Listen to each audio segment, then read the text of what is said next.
ভাইয়াদের উদ্দেশ্যে আমার এই ভিডিওটি। আপনি আপনার স্ত্রীকে অবশ্যই এই কথাগুলো জানাবেন। না জানালে আপনার সংসারের উন্নতি আপনি কখনো চোখে দেখবেন না। এটা আপনার স্ত্রী এবং আপনাদের সংসারের উদ্দেশ্যে আপনি আপনার স্ত্রীকে কথাগুলো জানিয়ে রাখবেন। নাম্বার 1, আপনার স্ত্রীকে আপনি জানাবেন তিনি যেন অজু করে তারপরেই খাবার বানানো শুরু করে।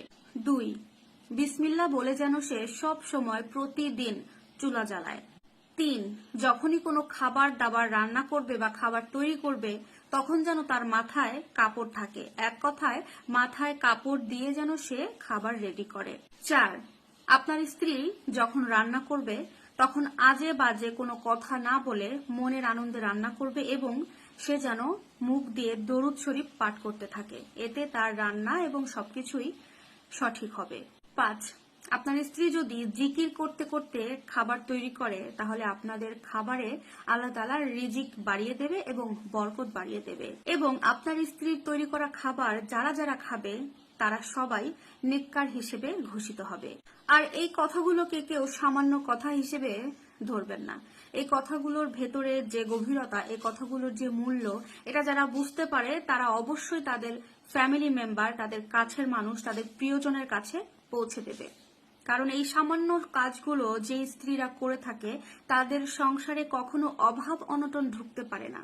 আমরা সংসার জীবনে এসে অভাব অনটনের এখান থেকে আমরা রেহাই পাই না।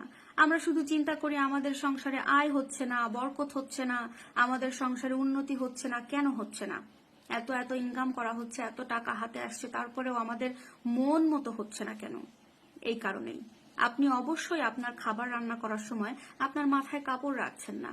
আপনি অবশ্যই আপনার খাবার তৈরি করার সময় অজু করে নিচ্ছেন না, নিজেকে পবিত্র করে নিচ্ছেন না। আপনি অবশ্যই আপনার খাবার রান্না করার সময় আপনি বিসমিল্লাহ বলে আপনার রান্নাঘরে ঢুকছেন না, আপনি রান্নাঘরটাকে পবিত্র করছেন না, আপনি আপনার রান্নাঘরটাকে সেভাবে বিশেষ কিছু মনেই করছেন না। কিন্তু এই রান্নাঘর থেকেই আপনার খাবারের তৈরি হয়, আপনি খাবার তৈরি করেন এই রান্নাঘর থেকে, তাহলে রান্নাঘরের প্রতি কেন আপনার কোনো দায়িত্ব থাকবে না?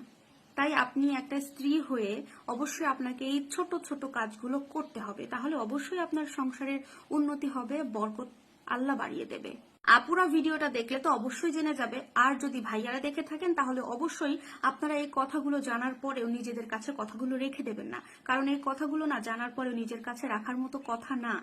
এগুলো আপনি আপনার মা, আপনার বোন, আপনার প্রিয়জন, আপনার কাছের মানুষদের কাছে পৌঁছে দিন। আর এর জন্য কি করতে হবে? আপনার ভিডিওটা দেখাইতে হবে, ভিডিওটা শেয়ার করতে হবে, কিংবা আপনি নিজে নিজেই তাকে মুখে জানিয়ে দিন। কথাগুলো তাদের কাছে পৌঁছানোটাই আমার মূল উদ্দেশ্য।